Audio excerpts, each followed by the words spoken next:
संबंध आपको वहां ले चले जो कारक पढ़ना है, जो संबंध षष्ठी मुझे पढ़ानी है, इसकी भूमिका समझिए। जब आपको हर चीज स्पष्ट होगी तभी उसको जा सकते हैं। तो संबंध 3 प्रकार के हैं। जैसे हमने एक वाक्य बोला, रामा रावणम सीतायै लंकायाम हन्ति। सेट करो बेटा मैं नाम भूल गया, श्रद्धा। श्रद्धा। इसके चक्कर में सर मांगेंगे, सर को वीडियो सेंड करनी होगी। तो एक बार कर लो, तब तक मैं चुप हूँ। नहीं सर, इसके फोन में चल सेट नहीं हुआ था, इसलिए बंद कर दिया। नहीं, विधान में फिर मेरा विधान है जी, शांतिपूर्वक पढ़ाओ तो मैं अच्छे से पढ़ाऊंगी, तो मैं 1.5 घंटा पूरा करना है क्या जी है ना, सीधी सी बात है। तो संबंध 3 प्रकार के। हमने एक आपको वाक्य बताया कि ये मूल वाक्य है कारक का, रामः रावणम सीतायै लंकायाम हन्ति। क्या है? राम ने रावण को सीता के लिए लंका में मारा। अब समझ तो सब आ गया, कर्ता कर्म करण देख लीजिए। राम आ गया, रावण कर्म आ गया, सीताये संप्रदान, लंकायाम लंका में, हन्ति क्रिया है ना। तो यहाँ जो क्रिया में सभी कारक सहयोग करते हैं, जहां सभी सहयोग करें वही तो क्रिया है। सबका समन्वय, सबका एक दूसरे के साथ अन्वय होना ही क्रिया है, तभी तो वाक्य बनेगा। वाक्य के लिए क्रिया और कारक की आवश्यकता है, केवल क्रिया कारक की ही आवश्यकता नहीं। आवश्यकता तो वाक्य के लिए जैसा हो सबकी कर्म करण संप्रदान अपादान सबकी आवश्यकता है। तो हम बतलाना ये चाहते हैं सामान्य संबंध और विशेष संबंध क्या है और अति विशेष क्या है। इसमें अति विशेष क्या है? रामः रावणम लंकायाम सीतायै हन्ति, क्या विशेष है और क्या अति विशेष है? अति विशेष में पूछना सीता के लिए विशेष है? सीता के लिए विशेष बिल्कुल नहीं बेटे, अन्वय सीधा अन्वय जो करता है वही तो कारक है। क्रिया के साथ जिसका सीधा अन्वय हो, क्रिया के साथ जिसका सीधा संबंध हो वो कारक है। तो यहाँ सीधा संबंध क्रिया सीता का है क्या? राम का सीधा संबंध है, तो ये अति विशेष है। किसी वाक्य को आप देखो, सबसे पहले कारक पढ़ने के लिए आप वाक्य पहचानो, पद पहचानो, उसके बाद उसकी विश्लेषण करो, है ना। मानव शरीर है, मानव शरीर में हमें कोई चीज पता करनी है, उसके सब अवयव हम निकाल करके डॉक्टर के यहाँ छोटी आंख ये सब पूरा देखता है, तभी ये विश्लेषण है। और व्याकरण क्या है? विश्लेषण है, व्याकृति। व्याकृति ही तो व्याकरण है। जब हम किसी शब्द का छेदन करते हैं, मतलब काटते नहीं, विश्लेषण करते हैं, खंड खंड करके उस वाक्य को जब हम देखते हैं, वो व्याकरण है, व्याकृति। व्याकृति मतलब तो वही है। तो इसी प्रकार से यहाँ विशेष संबंध क्या है? संबंध 3 प्रकार के मैंने बताए, सामान्य, विशेष और अति विशेष। तो अति विशेष ये है जहां क्रिया का सीधा सीधा संबंध हो। अति विशेष है जैसे राम ने हनन क्रिया में किसका विशेष सहयोग? सहयोगी तो ये सब है भाई। अगर लंका में नहीं मारते तो और नहीं मारते। यहाँ तो अयोध्या की है कि अयोध्या के राम ने, यहाँ दशरथ भी है, दशरथ से पुत्र राम है ना। लेकिन इसमें मुख्य क्या है, विशेष क्या है? राम है ना, जिसका क्रिया के साथ सीधा संबंध हो वही तो कारक है। और यहाँ विशेष ये है, अगर राम नहीं होते तो आप माने नहीं जाता। यहाँ मानने का कार्य तो राम के द्वारा होता, ना बाण से होता। बाणे रामा रावणम सीतायै लंकायाम बाणेन, बाण से मारा। सब कारक जितने आपके 6 कारक पूरे आ गए। तो आप हमें ये बताओ, जब विशेष संबंध जो है, अति विशेष संबंध, सामान्य संबंध, आपको पढ़ना क्या है? पढ़ना तो आपको है षष्ठी संबंध। और संबंध में हमें जब पूरी चीज पता हो कि संबंध होता क्या है, वाक्य होता क्या है ना, तभी तो हम समझ पाएंगे। अभी केवल हम आपसे कहेंगे कपड़ा बुन दो, तो उसके लिए आपको यंत्र भी चाहिए, तंतु भी चाहिए, तभी तो वस्त्र बनेगा। और जब ये चीजें हो नहीं, इनका हमें ज्ञान नहीं हो, तो वस्त्र का हम निर्माण कैसे करें? कारक पढ़ने के लिए हमें, जब षष्ठी हम पढ़ रहे हैं तो हमें संबंध पता होने चाहिए, क्योंकि षष्ठी संबंध षष्ठी है, संबंध को षष्ठी कहते हैं। और इतने सूत्र हैं, इतने कारक आपने पढ़े। षष्ठी का पहला सूत्र है षष्ठी शेषे, कि जो कुछ शेष है उसके अलावा, जो 5 कारकों में हमने बता दिया, उसके अतिरिक्त जो शेष है वो षष्ठी है। तो इसके लिए संबंध हमें देखना है कि संबंध क्या है और कैसे है। सामान्य और विशेष को हम शेष संबंध कहते हैं, और अति विशेष को हम कारक संबंध कहते हैं। आप इसी वाक्य से, उदाहरण से ही देख लीजिए, क्योंकि यहां राम का सीधा संबंध हनन क्रिया से, राम ने हनाया रावण, है ना। तो अति विशेष, पूरे वाक्य में अति विशेष तो राम है, और राम क्या है? प्रातिपदिक है, राम एक कर्ता है और राम एक कारक है। तो कारक का सीधा संबंध है। कारक संबंध, हम आपको संबंध बता रहे हैं कि कारक का संबंध जो है वो अति विशेष में होता है, और सामान्य और विशेष में, इन दोनों में शेष संबंध होता है। पहले गोपाल जी बताइए, समझ में आ रहा है कि संबंध क्या है? हम संबंध क्यों बता रहे हैं? क्योंकि हमें संबंध षष्ठी पढ़ना है। तो जब हम संबंध को ही नहीं समझेंगे कि शेष षष्ठी है क्या, जो शेष है षष्ठी, शेष में षष्ठी, अर्थ तो यही हुआ, शेष है सप्तमी है ना, तो शेष में षष्ठी, तो किसमें शेष षष्ठी? तो इन संबंध के संबंध किसका किससे है? सामान्य संबंध और विशेष संबंध जो है वो षष्ठी में है, और अति विशेष संबंध कारक संबंध। अर्थात जो आपके 5 कारक हैं उनमें अति विशेष संबंध होता है, और षष्ठी में शेष संबंध होता है, जिसमें सामान्य और विशेष। समझ बेटे आ रहा? समझोगे? श्रद्धा नहीं समझ में आया तो मतलब आपको नहीं करना, पूछना है। एक भी सूत्र छूटे, एक भी सूत्र आपकी समझ में आ जाएगा तो मुझे ये लगेगा मैंने ठीक पढ़ाया। और केवल हाँ करने में आ रहा समझ, हाँ ये मतलब नहीं है ना, पढ़ाया हुआ समझ में आना चाहिए। और इसको हम कारक संबंध कहते हैं। और कारक संबंध है क्या? क्रिया और कारक का जो संबंध है तो कारक संबंध।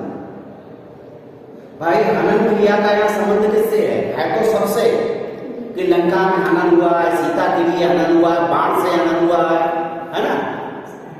या क्या ये PhD है, आपको पढ़ना तो आ जाए। नहीं मैं भी तो कह रहा हूँ आपसे, पढ़ना तो आ जाए। MA प्रीवियस किसका है? किस सब्जेक्ट? हिंदी। ये संस्कृत पढ़ाई जाए, हिंदी की माता। तो क्या है, और पाणिनि ने जो व्याकरण लिखा है वो सब क्रिया व्याकरण है। पूरी उनकी अष्टाध्यायी, पूरी लघु सिद्धांत कौमुदी उठा करके देखो, और बड़ा सिस्टमेटिक है। तो पाणिनि व्याकरण को हम क्रिया व्याकरण भी कह सकते हैं। और अच्छा, पद कितने प्रकार के होते हैं? 2। ये भी कारक से संबंधित है। कौन? सुबोधि। ये तो विभक्तियां बताएंगे। ये पद कहां से होगा? इनसे जो बनते हैं वो पद होते हैं। ठीक है। प्रकृत पद और प्रत्यय पद। प्रकृत पद और प्रत्यय पद। प्रकृत पद क्या है? धातु जो मेन धातु होती है। हाँ, बहुत अच्छा पढ़ती हो, इसलिए ये लगा। प्रकृति पद माने धातु, धातु है, किसी का नाम, संज्ञा है, ये सब प्रकृति पद है। और प्रत्यय तो प्रत्यय पद है ना। जैसे राम, रामा है, तो राम तो एक संज्ञा है, नाम है, और उसमें हमने सु लगाया, ये प्रत्यय। तो एक पद में दो पद हुए, पद एक पद शब्द दो में दो प्रकार के पद, हुए कि नहीं, है ना। तो इन सब में षष्ठी को छोड़ करके सब में सुप है, और षष्ठी में नस कोष आम है, और इनका संबंध है, इसीलिए षष्ठी को संबंध षष्ठी भी कहा जाता है, ये भी कहा जाता है। तो ये बताइए, पद आपकी समझ में आए, वाक्य समझ में आए, है ना, संबंध समझ में आए। अब मैं आपको षष्ठी पढ़ाना है। जैसे हमने वो वाक्य बोला था अभी आपको, रामा रावणम सीतायै लंकायां बाणेन हन्ति। अब देखो, रामा कर्ता हो गया, बाणे और रावणम सीतायै संप्रदान और लंकाया, लंका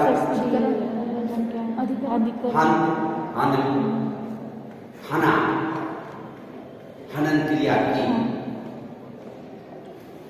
तो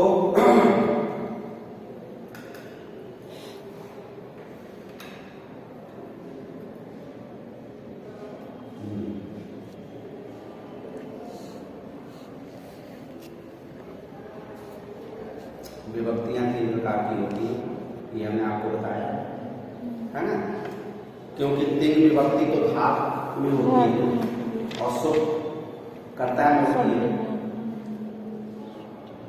अच्छा, बुद्धि कितने प्रकार की होती है? बुद्धि काइंड्स ऑफ विजडम।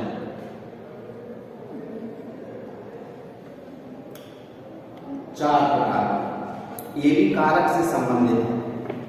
प्रत्यक्ष बुद्धि, जो प्रत्यक्ष प्रमाण जन्य बुद्धि है, उसे प्रत्यक्ष बुद्धि।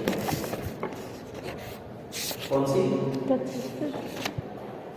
प्रत्यक्ष, जो प्रत्यक्ष प्रमाण जन्य, जो प्रत्यक्ष प्रमाण है। जैसे ये कुर्सी है, तो हम ये कुर्सी कैसे मानोगे? ये प्रमाण है, कुर्सी, ठीक है। और जो अनुमान जन्य बुद्धि है, उसे अनुमित बुद्धि कहते हैं, अनुमित। और एक उपमान जन्य बुद्धि है, उसे उपमित बुद्धि कहते हैं। और एक बुद्धि शाब्द बुद्धि, शब्द नहीं, शाब्द बुद्धि, जो शब्द जन्य है, शब्द से जनित होती है, ठीक है।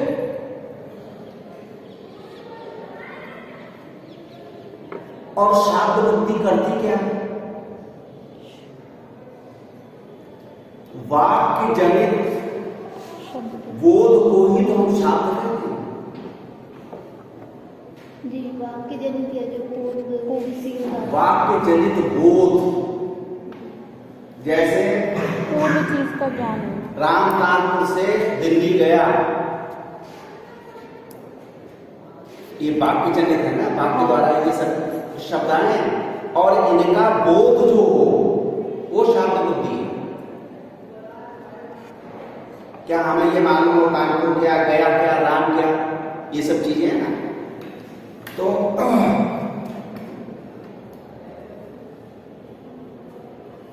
षष्ठी विभक्ति हमने आपको बताया, षष्ठी शेषे की। अब तो आप परिभाषा लिख सकते हैं। अगर सूत्र व्याख्या करने को आए तो आप कर सकते हैं कि नहीं, श्रद्धा? जी सर। क्योंकि जो इन 5 कारकों के अतिरिक्त जो संबंध हैं, वो षष्ठी में कारकेतर, कारक से इतर, इसको हम कारकेतर भी कह सकते हैं, कारक के अतिरिक्त। क्यों? 5 में कारक हैं, षष्ठी में नहीं। तो इन 5 कारकों के इतर जो संबंध हैं वो षष्ठी में होते हैं, इसलिए षष्ठी शेषे की अवतरण हुआ। ठीक है, आप ऐसे कर लें जैसे कारक और प्रातिपदिकार्थ इनके अतिरिक्त जो संबंध हैं उनमें षष्ठी होती है, उस संबंध को हम षष्ठी कहते हैं और इसीलिए षष्ठी शेषे सूत्र है।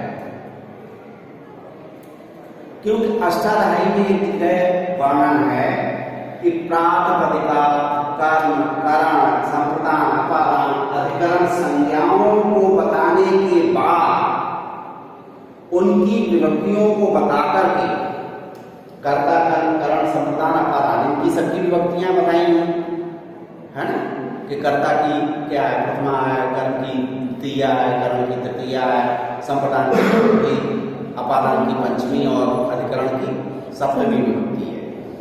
तो अष्टाध्यायी में एक जगह वर्णन है कि प्रातिपदिका और कर्ता, कर्म, करण, संप्रदान, अपादान और अधिकरण, इसके अतिरिक्त जो कुछ बचे हैं अंत में वो षष्ठी में समाहित हैं, इसलिए षष्ठी शेषे सूत्र आता है। अब संबंध इसके हिसाब से कितने प्रकार के होते हैं? अभी हमने मानवीय संबंध की बात की थी आपसे, कि सामान्य संबंध, विशेष संबंध और अति विशेष संबंध और व्यापक संबंध। संबंधों की तो पढ़ना बहुत करो, मुख्यतः पर व्याकरण की दृष्टि से आपको संबंध होता है। इसमें संबंध कितने हैं? स्व स्वानुभाव संबंध। ये स्वानुभाव संबंध क्या, कि मैं मालिक हूं इसका, ये संबंध ये कुर्सी मेरी है। एक उदाहरण और राजा पुरुषा, राजा का आदमी है, ठीक है, तो ये क्या स्वसामभाव संबंध है। एक होता है अवयव अवयवी संबंध, जैसे पशु का पैर है, गाय का पैर है ना। और एक संबंध क्या होता है, प्रकृत और विकृत संबंध। प्रकृत क्या है, जो ओरिजिनल है, मुख्य है, जैसे लकड़ी, काष्ठ प्रकृत है, मुख्य है, और काष्ठ से निर्मित मेज विकृत किया, लकड़ी को विकृत किया। जैसे सोना है, सोने से निर्मित अंगूठी,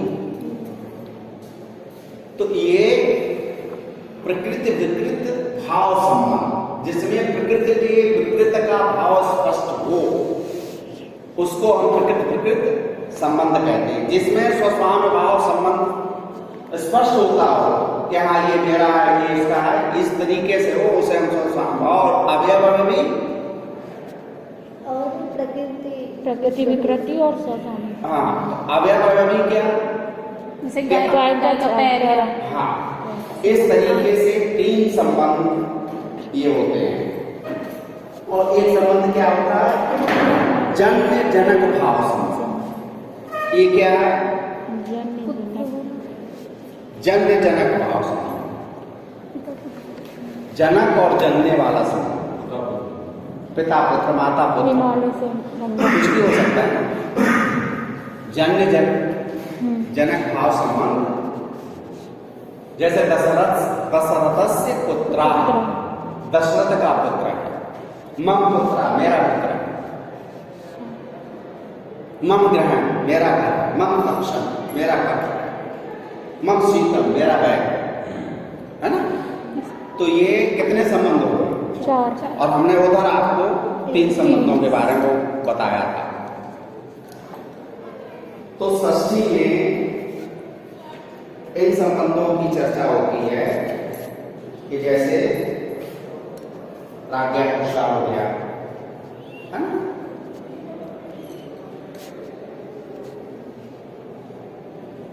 और ये सब संबंध के बारे में मैंने बताया आपको, अवयव भी क्या होता है, प्रकृति वृत्ति क्या होता है ना, कि किसी धातु से किसी वस्तु से उसके प्रकृति रूप को हम विकृत करते हैं, वो प्रकृत और विकृत भाव संबंध है।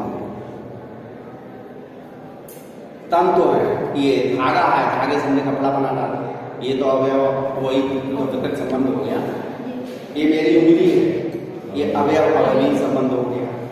मिट्टी घड़ा, हाँ कुछ भी, मिट्टी का घड़ा है, मिट्टी से मिट्टी तो अपनी सीधी है, उसे ठोक थाप के बना करके उसे घड़ा बनाया गया, विकृत किया गया। ये सोने का कंगन, ये सब ये संबंध होते हैं। ठीक है, अब सूत्र कौन सा था? षष्ठी से ऐसे तो हो गया। अब अगला सूत्र बताओ क्या है? षष्ठी है से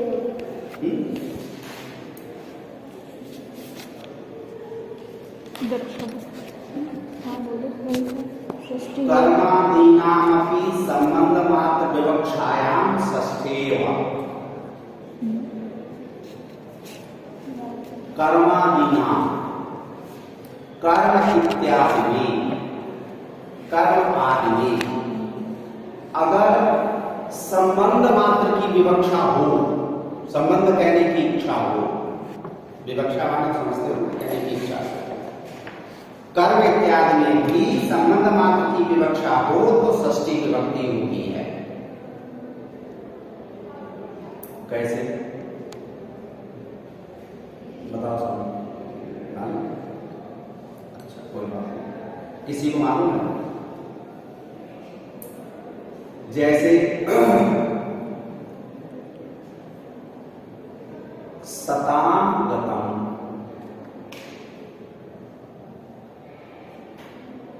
सज्जनों का आगमन, सज्जनों का जाना।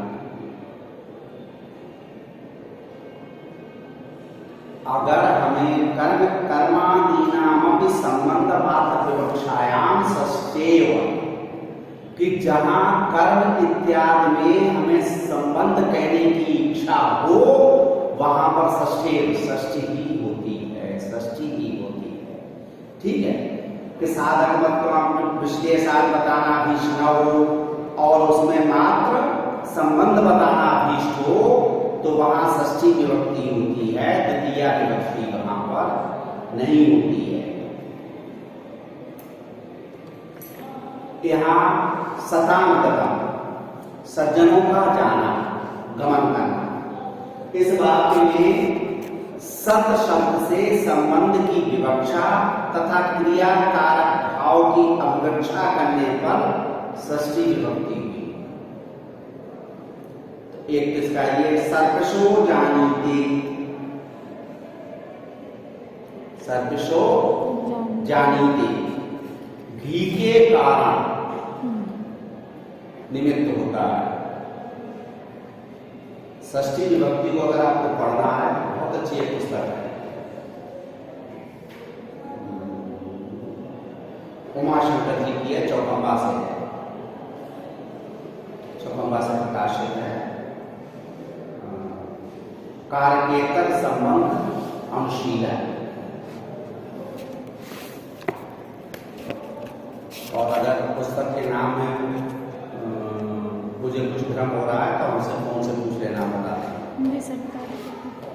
उमाशंकर जी की है और चौखंबा प्रकाशन वाराणसी से छपी है, बहुत अच्छी पुस्तक है। कारकेतर विशेष उसमें है कारकेतर संबंध, मतलब अगर कारकेतर संबंध पढ़ लिया जाए तो हमें षष्ठी पढ़ने की आवश्यकता ही नहीं, और बाकी चीजों को कारक से इतर संबंध क्या है सबकी व्याख्या बहुत अच्छी तरीके से की, एक इंग्लिश की भी है, लेकिन ये हमें दोनों हमने पढ़ी है, तो हमें ये पुस्तक बहुत अच्छी लगी। तो इसमें सतीशो जानीते, घी के कारण, चूंकि घी के कारण भोजन में प्रवृत्त होता है, तो घी जो है वो करण था, इसलिए तृतीया प्राप्त थी, किंतु यहाँ संबंध के रूप में विवक्षा करने पर सर्वशो सप्तमी को षष्ठी विभक्ति हुई। ठीक है। मातु स्मरण, माता का स्मरण करना, माता को याद करना, क्या भी क्रिया कर्म भाव में संबंध के कारण षष्ठी विभक्ति।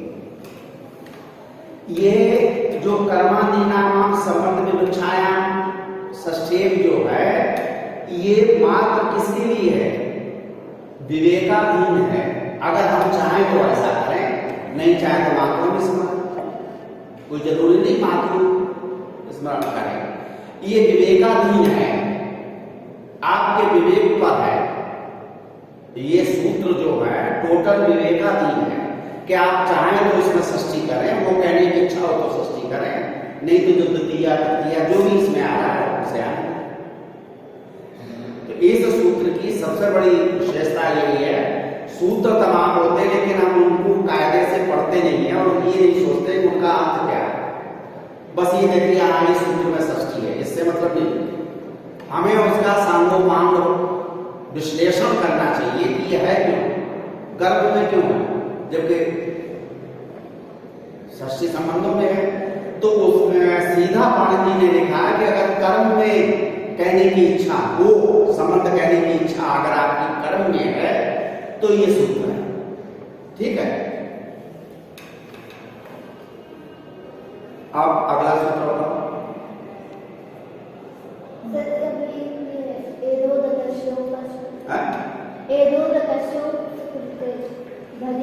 भजे सब उसी तरीके से है, ये करेंगे तो 5-6 हो पाएंगे। हाँ टाइम क्या होगा? अच्छा हम देखें क्या होगा, 11 बजने जा रहा है। अरे 11 नहीं 10 जाऊंगा, माने 11 बजने जा रहा है। हाँ तो बचा करता है, अभी सप्तमी छुई नहीं, संबोधन हुआ। क्या बताया कि पीएचडी में क्लास होना चाहिए एक दिन एक टीचर, एक सब्जेक्ट, कारक पढ़वाने तो 7 दिन पढ़ो। सभी विषय ऐसे अधूरे अधूरे छूटते हैं। बेटा कोरम पूरा करना है तो क्या तो हमारे 3 क्लास लगा दो, हम इसमें आपको संधियां भी पढ़ा देंगे, कारक भी पढ़ा देंगे, विभक्तियां भी पढ़ा देंगे, तो उससे फायदा क्या है? पढ़ाने का सही मतलब ये है जब जो हम कुछ दे रहे हैं वो आपको ग्रहण हो और आप उसे अच्छे से ग्रहण कर सकें, है ना।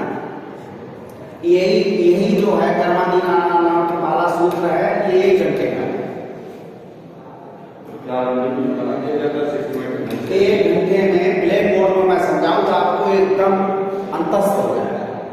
लेकिन समस्या है जब हम यही पढ़ाएंगे तो हमने षष्ठी विभक्ति का तो 1 अंश पढ़ाया, 100 में 1 पढ़ाया। शिक्षक यहाँ बहुत परेशान इसलिए रहता है कि उसे देना तो बहुत चाहता, दे ही नहीं पाता। अब होता ये है विद्यार्थी को दृष्टि की हमें पढ़ाया नहीं। जब समय सीमा निर्बाध नहीं चलती है तो पढ़ाना सही तरीके से पढ़ाना हमें उचित नहीं लग रहा है, हो नहीं पाता। जो हम पढ़ाना चाहते हैं, जो देना चाहते हैं, वो हो नहीं पाता क्योंकि मेरे पास समय नहीं। हम बंधे हुए कि 11:30 बजे मुझे छोड़ना और षष्ठी और सप्तमी पढ़ाना, है ना। व्यवस्था है कि नहीं? अगला सूत्र बताओ कौन सा है? षष्ठी हेतु योगे, है ना। अब देखो पहले इसका मूल समझा सूत्र का अर्थ कि हेतु शब्द प्रयोग हेतु दोत्यो षष्ठी से, हेतु शब्द का प्रयोग होते हुए हेतु अर्थ भी प्रकट हुआ, देते हो प्रकाशित हो, वहां पर षष्ठी हो।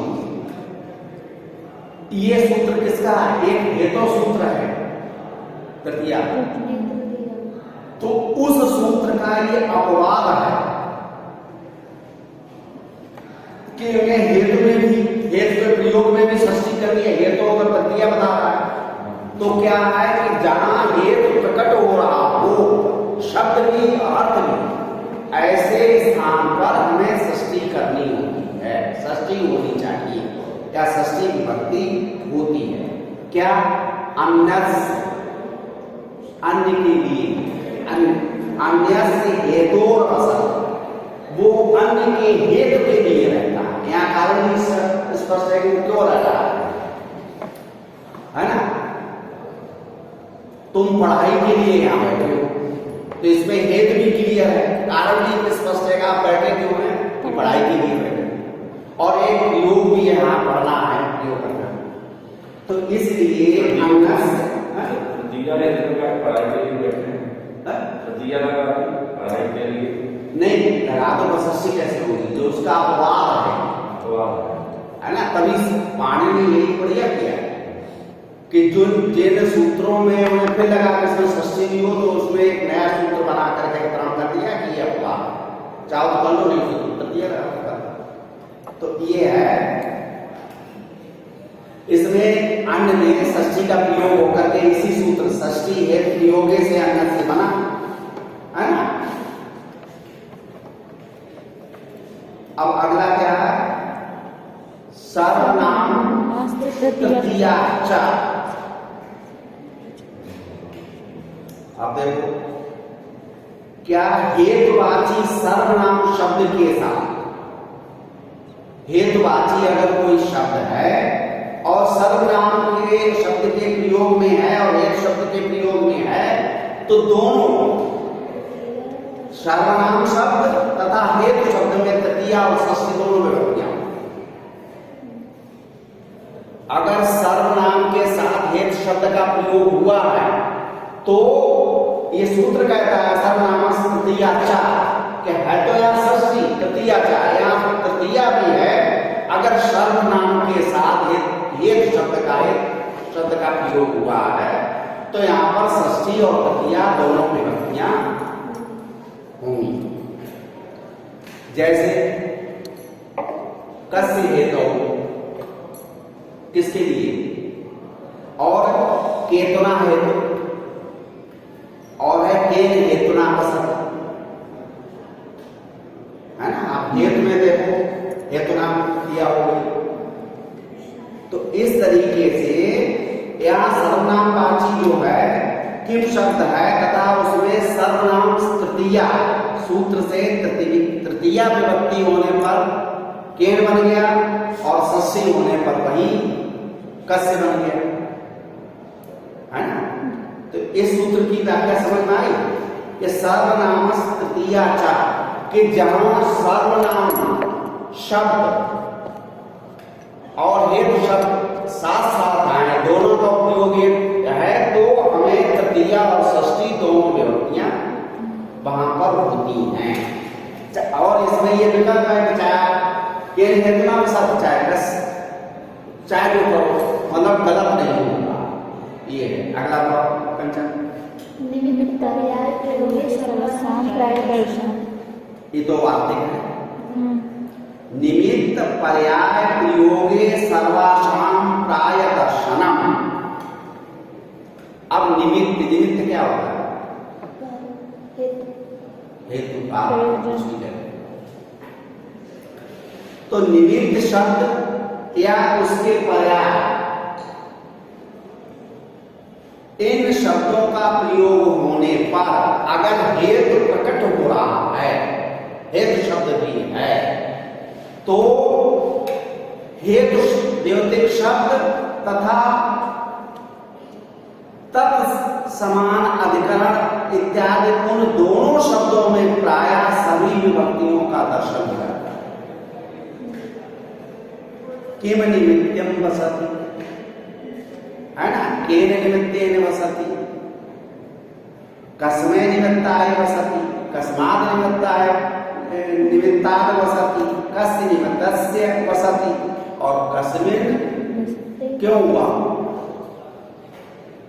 कारण क्या है, कारण क्या कह रहा है, ये वार्तिक क्या कह रही है, जहां सूत्रों से स्पष्ट नहीं हो पाता है, कुछ छूटता है, उसकी वजह से वार्तिक का अवतरण किया जाता है। ठीक है, तो ये वार्तिक क्या कह रही है कि निमित्त पर्याय, निमित्त के पर्याय प्रयोगे सर्वासाम प्राय दर्शन। सर इसके पहले जो सूत्र है उसमें केन हेतुना वसति, तो हेतु जो कि निमित्त का पर्याय है। नहीं, वहां दूसरे कारण से हुआ है, सर्वनाम के कारण हुआ है। वहां क्या सर्वनाम मस्त दिया जा, तो इसमें भी तो सारे में सर्वनाम लगा है। लगा है, वो तो लगा है, वो तो कह क्या रहा है, इसमें अंतर क्या है? इसमें तो केवल दो ही का बताया है। हमने क्या कहा कि सूत्र में पूरी बात नहीं हो पाती तो वार्तिक का होता है। इसमें केवल ये बताया सर्वनाम शब्द के साथ हेतु शब्द हो तो हमें तृतीया षष्ठी दोनों करनी है। लेकिन अगली बातें क्या करें पर्यायवाची हो कि पर्याय हो, कोई भी हो, हेतु का पर्याय कुछ भी हो, निमित्त का पर्याय कुछ भी हो, तो हमें सभी विभक्तियों के प्राय दर्शन हो जाते हैं, सभी विभक्तियां कर सकते हैं। अंतर हुआ इसका? नहीं, आपकी शंका सही थी तो यही यहां लिख देते, इसी सूत्र में तृतीया चला करते, प्राय दर्शन कर देते कि सभी विभक्तियों का दर्शन हो जाता है। तो वही सर्वनाम की बात आती है। वही तो मैं कह रहा हूं, लेकिन वहां पर्याय भी हो दिया अलग से, एक निमित्त का पर्याय भी हो तो भी हो जाएगा, है ना? तो ये समझ में आया? निमित्त पर्याय अंतर भी समझ में आना चाहिए। और अब देखो एक और बात लिख देगी क्या, इसमें जो ऊपर दिया था किम निमित्तम वसति, के निमित्तेन वसति, कस्मै निमित्ताय वसति, तो इन सभी उदाहरणों में सर्वनाम संज्ञक किम शब्द और उसके समानाधिकरण निमित्त शब्द से उन सब में दो विभक्तियां हुई हैं जो ऊपर दिख रही हैं। तत्त जो जिसकी विभक्ति है वो किया गया है। लेकिन अब अगला एक और है, प्राय ग्रहणात् सर्वनाम्ना प्रथमा द्वितीयेन स्था। क्या कह रहा है? सर्वनाम से अतिरिक्त प्राय ग्रहणात् सर्वनाम्ना, सर्वनाम के अतिरिक्त यदि कोई अन्य समानाधिकरण शब्द हो तो वहां पर प्रथमा और द्वितीया विभक्ति जो है नहीं होंगी, बाकी 5 विभक्तियां होंगी। अब इस एक सूत्र के लिए सर्वनामस तृतीया चार हमें 2 वाक्यों का अवतरण करना पड़ा। इसने क्या कहा? ये जो है निमित्त के पर्याय जो भी हो, है ना, और सर्वनाम भी हो, दोनों साथ साथ हो तो हम सब विभक्तियां कर सकते हैं। लेकिन ये क्या कह रहा है? द्वितीया प्रथमा नहीं होगी। कब नहीं होगी? कि सर्वनाम से अतिरिक्त यदि कोई अन्य समानाधिकरण शब्द है, वहां सर्वनाम नहीं है, तो वहां पर हम प्रथमा और द्वितीया विभक्ति का अवतरण नहीं करेंगे। ठीक है? कैसे? जैसे उदाहरण से समझ लो, ज्ञानेन निमित्तेन हरि सेव्यः, ज्ञानाद निमित्ताद हर्षेभ्यः, ज्ञानाय निमित्ताय हर्षेभ्यः, ज्ञानस्य निमित्तस्य हर्षेभ्यः और ज्ञाने निमित्ते, लेकिन आप प्रथमा द्वितीया नहीं। ठीक है? हाँ, अब सौम्या तुम भी तो बोलो कुछ, और श्रद्धा तुम लोग बोलते नहीं, गोपाल बिल्कुल नहीं बोलते। प्रश्न करो कि कौन सा सूत्र पढ़ा नहीं पढ़ा, बेचारी यही बोलती है। अब तुम चुप बोलो, हम नहीं बोलते। कहाँ बोलती हो? एक मिनट मांस खटा दें, मांस खटा मन दें पड़ेगा, हम लोग मन में बोलते। जैसे कि एक आर्डर में लिख रहा है, तुम सुनी बात तो बोल रहा।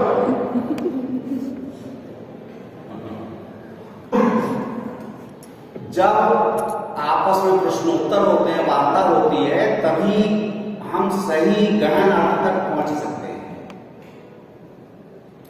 ये method of technology, method of teaching, method होना चाहिए टीचिंग का कि जो मैं बात कर रहा हूं वो आपके दिल में उतर रही और चुप बैठे रहो, हमें ये नहीं पता चल रहा है, चेहरे के इंप्रेशन नहीं दिख रहे हैं, चेहरे के भाव नहीं दिख रहे हैं, समझ में आ रहा है कि नहीं आ रहा।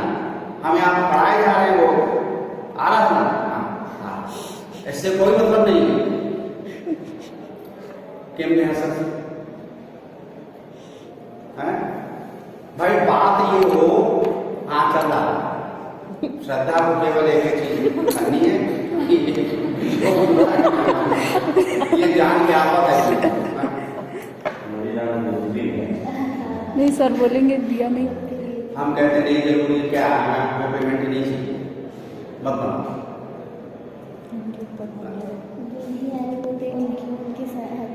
चलो वो आपकी आवश्यकता, आप जो भी करो, लेकिन कम से कम मेरी आवश्यकता ये कि आप मुझे ध्यान से, हम ये नहीं जानते हैं कि आपकी आवश्यकता क्या है। हमें यहाँ जिस कारण निमित्त किया गया है, जिस कारण मुझे यहाँ लाया गया है, वो कारण आपकी समझ में आए ठीक है बेटे, बुरा मत मानना। नहीं सर। कारण बताना ठीक है। गुरु का तो धर्म होता है, जैसे कुमार बर्तन को ठोंक पीट के सही करता है, ऊपर ठोंकता रहता है, अंदर चोट नहीं लगने देता। तो पढ़ोगे ही नहीं, यही करोगे तो क्या मतलब? एक तो 12 में 4 हो, है ना, 12 होते तो मजा आता है। तो अगला क्या है? षष्ठ्य शताब्द प्रत्यय एक योगे षष्ठी स्यात्, जहां अतस प्रत्यय तथा उसी के अर्थ में होने वाले अन्य प्रत्यय अंत में हो, ऐसे तदंत तांते शब्दों के योग में षष्ठी विभक्ति होती है। अत सर्थ प्रत्यय कौन कौन से हैं? अत, सुच, अस, अस्ताति, ऋण, स्टात, दिक, ये शब्द हैं। ये एक हमने पंचमी पढ़ाया था, पंचमी विभक्ति में ही पढ़ाया था शायद ये सूत्र। अन्य आराधनित दिक शब्द सूत्र पढ़ाया था। तो ये उस सूत्र का अपवाद है।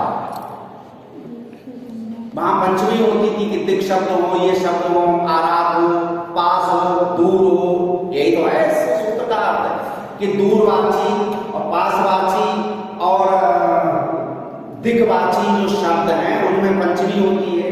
लेकिन ये कह रहा है कि अतस प्रत्यय तथा उसी के समान अर्थ वाले प्रत्ययों और अतस प्रत्यय, अर्थ, सूच, अस, हस्तात्, ऋण, निष्ठात् इत्यादि और दिक् इतने शब्द हैं, तो वहां पर हम षष्ठी स्यात्, षष्ठी होगी। ये मुख्यतः उसका अपवाद है। ठीक है।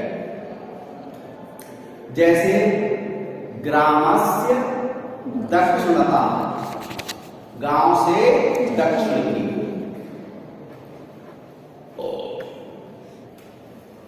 पेट्रोल ले लेते हैं।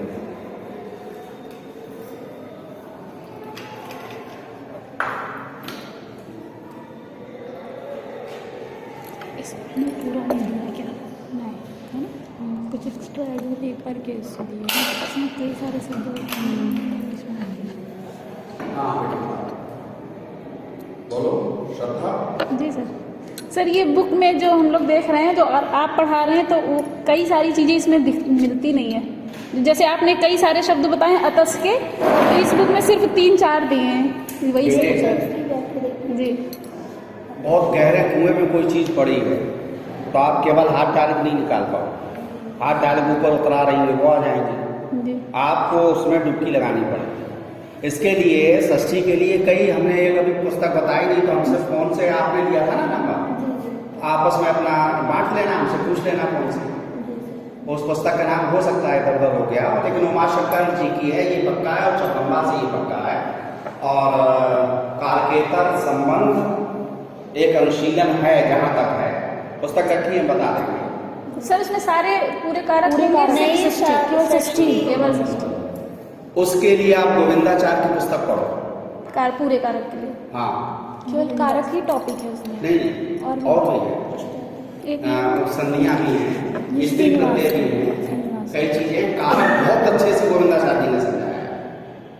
वो एकदम समझ में ऐसा लगता है जैसे शिक्षक पढ़ा हुआ, उसको पढ़ के तो देखो। फिर इसके अलावा तकलीफ है तो हमसे भी आप पूछ सकते हो, ठीक है। मैं सर्वज्ञानी नहीं हूं, थोड़ा बहुत जानता हूं उतना बता दूंगा, उतने से काम चला दें, लेकिन कारक पढ़ा दूंगा अच्छे से। हम एमए फाइनल में मैं व्याकरण ही पढ़ाता हूँ, उसमें कारक और स्त्री प्रत्यय, तो परास्नातक में मेरा यही व्याकरण ही लगा, एमए प्रीवियस में भी, फाइनल में भी, और बीए में भी, तीनों। सारे एग्जाम में आता है कारक, सब में लगा हुआ रहता है। नहीं, मेरे जो मैं पढ़ाता हूँ, मैं व्याकरण ही पढ़ाता हूँ, जबकि मैं साहित्य का विद्यार्थी, उससे मतलब नहीं। जो चीज आ रहा है चुनौतीपूर्ण कार्य को स्वीकार करना ही मानव धर्म है, ठीक है। हाँ, क्या पढ़ा रहे थे, काम बता दिया। ग्रामस्य दक्षिणता, ठीक है। और ग्रामस्य पुरस्तात्, इस तरीके से आप अगला सूत्र समझ में आया? बेटा बहुत कम समय है, सप्तमी विभक्ति छू ही नहीं पाएंगे।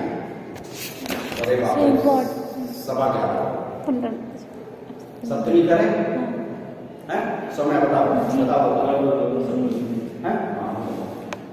नहीं करें कुछ तो छू ले। तो ये षष्ठी कितने बजे से? अच्छा, तुम लोग पीएचडी कर रहे किसी कॉलेज में होते हो तो वहाँ प्रिंसिपल से कह कर पीरियड लगवा के एक दिन पूरे दिन ही पढ़ाता था। लगवा लीजिए, हम लोग आ जाएंगे पढ़ने के लिए। हाँ होना चाहिए एक्स्ट्रा क्लास।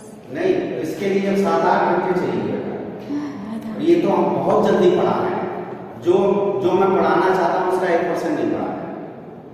आपके YouTube पे वीडियोस नहीं होंगे? बेटा हम ये सब जानते नहीं, हम केवल मोबाइल में इतना जानते हैं कि बात कर लो, रिसीव कर लो और कोई वीडियो आ गया उसे देख लो बस।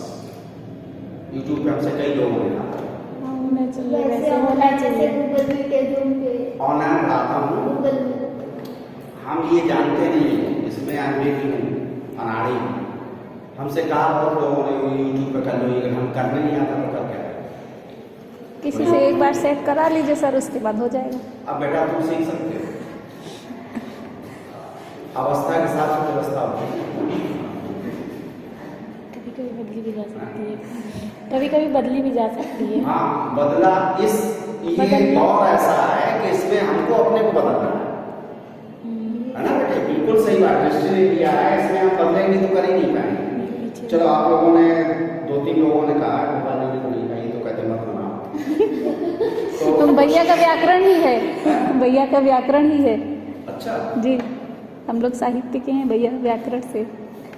अच्छा, ये बात तब तो पढ़ाने में लगेगा। चलो कोई बात नहीं। तो सप्तमी विभक्ति क्या है? अधिकरण है ना? तो क्या है? आधारो अधिकरणम।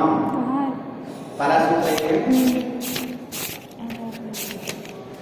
कौन से किताब में? श्रीनिवास की एमए में जो चलती है। एमए में जो चलती है। अगर कारक पढ़ना हो तो मैं मंगा दूँ। हाँ सर, हमको लेनी है, नहीं लेनी है, हमारे पास नहीं, ये भी हमारे पास नहीं, हमने कारक की कोई लेनी है बुक। ये मत लेना जी, तो मेरी तरफ से गिफ्ट हो जाएगी, लेकिन लेने आपको आना पड़ेगा, मैं देने नहीं आऊँ। आधारो अधिकरणम,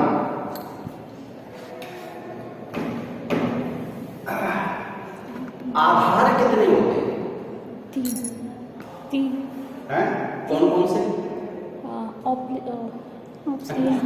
औपश्लेषिक, औपश्लेषिक, और अभिव्यापक, अभिव्यापक और वैशिष्ट। इसका नाम ही है अधिकरण। और सूत्र आपका कह रहा है कि आधारो अधिकरण, आधार ही अधिकरण है। तो क्या है औपश्लेषिक आधार? क्या है?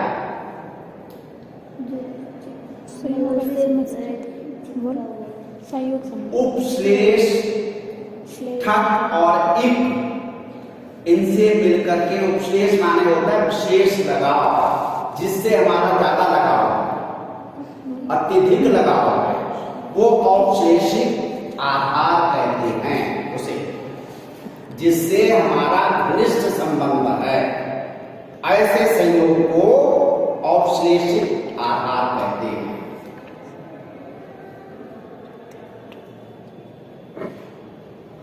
जैसे किसी वस्तु के एक अंश से दूसरी वस्तु का बहुत अधिक घनिष्ठ डीप रिलेशन है, डीप संबंध है, उसको हम औपश्लेषिक आधार कहते हैं।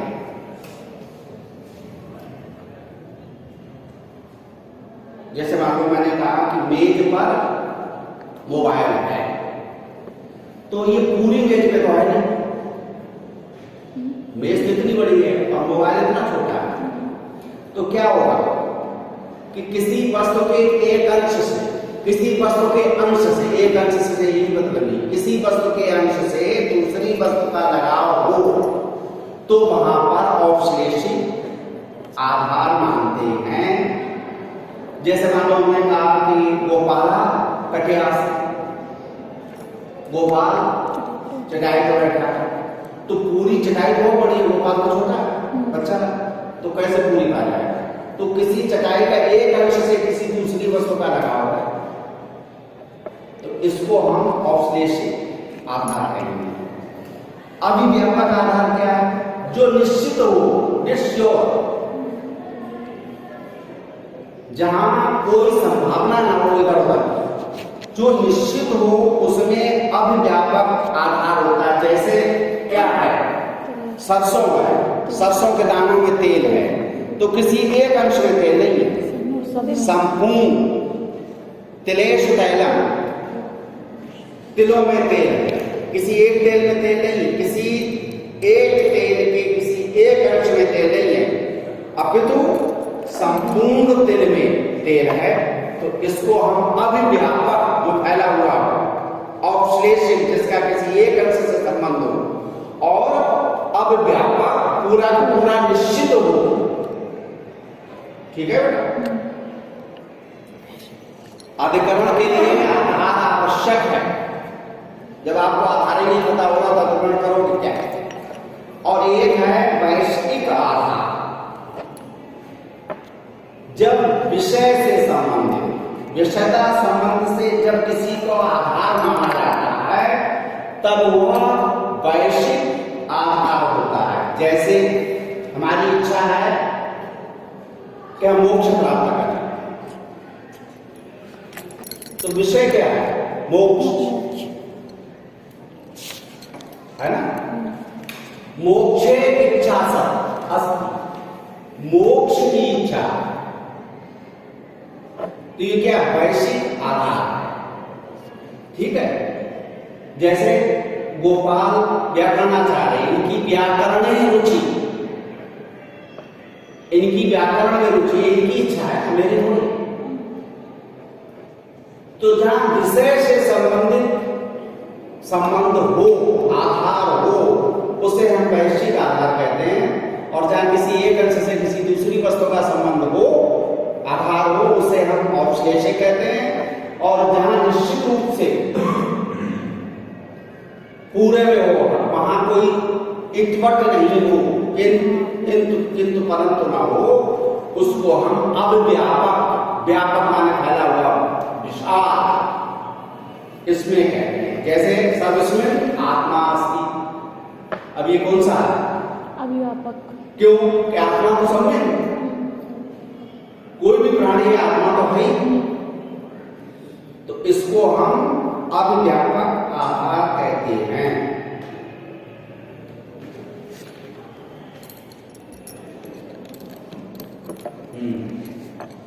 बोलो श्रोता, क्या बात? सर सप्तमी पूरी कर दीजिए।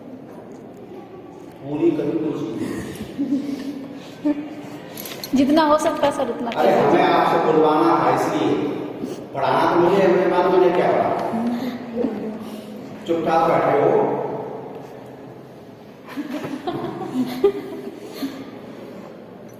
सप्तमी अधिकरणी इच्छा है ना? क्या कह रहा है?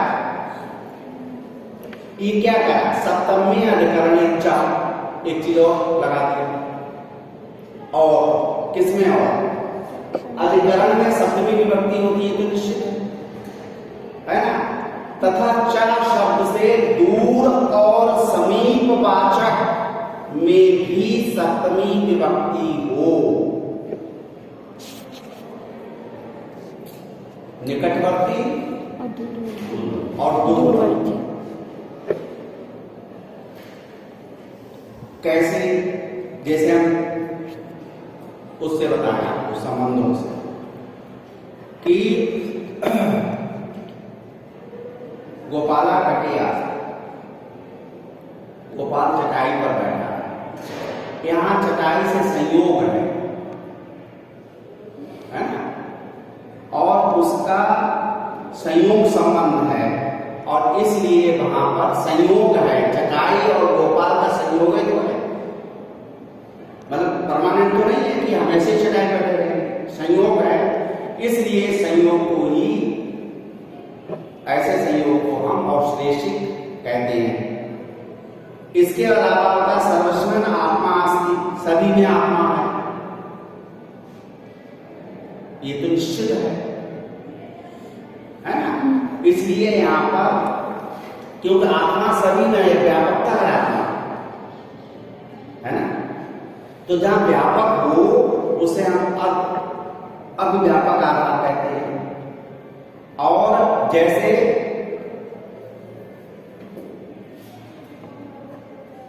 व्याकरण रुचि मोक्षे इच्छा, तो यहाँ क्या है, यहाँ विषय से संबंधित है। अभी हमने पीछे भी बताया था आपको। तो वहां जैसे नारायणीय भक्ति, नारायण में भक्ति है, तो यह क्या है, भक्ति का विषय है कि उसकी नारायण में भक्ति है, किसी के माधुर्य में भक्ति है, अलग अलग है। तो ये है, इसलिए ऐसे हम इस संबंध को वैशेषिक संबंध कहते हैं, ये वैशेषिक आधार कहते हैं, और ये बुद्धि पर निर्भर करता है। वैशेषिक आधार किस पर निर्भर करता है? बुद्धि। क्यों? कि हमारी बुद्धि ये कहती है कि हमें नारायण में भक्ति हो, आपकी बुद्धि कह रही शंभू में हो, आपकी बुद्धि कह रही दुर्गे मां में हो। तो ये बुद्धि तो अलग अलग प्राणी अलग अलग बुद्धि है, तो ये बुद्धि जनक आधार है। वैशेषिक आधार को बुद्धिजनक आधार भी हम कह सकते हैं। तो हाँ, इसका छुट्टी दिया, इसके क्या है कि अधिकरणे सप्तमी से, अधिकरण सप्तमी होती है, चकाराद दूरांत का ये भ्या, और ये दूरवर्ती और समीपवर्ती शब्दों में भी सप्तमी विभक्ति का प्रयोग होता है। दूरवर्ती समीपवर्ती षष्ठी में भी, पंचमी में भी आराध, है ना। तो क्या है, इसके बाद एक वार्तिक भी है, क्या, साधु साधु प्रयोगे चा है, मिली। इसके पहले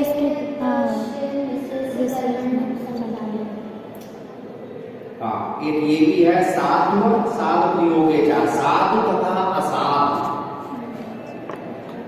सज्जनता और पुस्तकता, साधु तथा असाधु शब्दों के योग में जिस पर साधुता, सज्जनता या असाधुता का प्रदर्शन होता है, उसमें सप्तमी विभक्ति। जैसे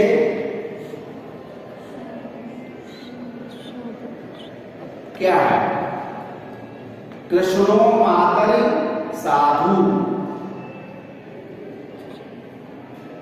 कृष्ण जो है माता यशोदा के लिए अच्छे हैं, तो यहाँ साधुता प्रदर्शित हो रही, तो इसलिए यहाँ पर सप्तमी विभक्ति हुई। और यही कृष्णों कंसे असाधु, कृष्ण कंस के लिए अच्छे नहीं है, यहाँ साधु प्रदर्शित हुई, तब भी यहाँ पर। तो जहाँ साध और साध शब्दों का प्रदर्शन जिसमें जिसका हो, उसमें सप्तमी विभक्ति का प्रयोग होता है। ठीक है।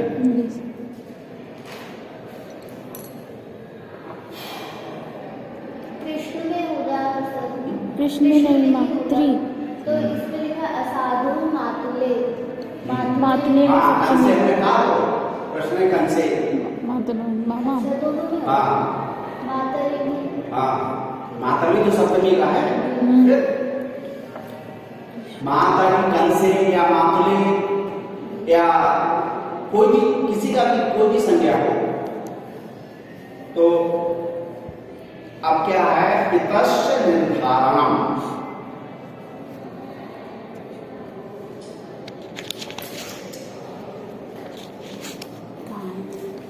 कि इतस्य निर्धारणम, कि निर्धारण में समूहवाचक शब्द, किसी भी निर्धारण में समुदायवाचक, समूहवाचक, झुंडवाचक, कुछ भी कहते हैं, संकुलवाचक कोई शब्द है, तो उसमें उसमें भी सप्तमी विभक्ति का विधान है। हो गया।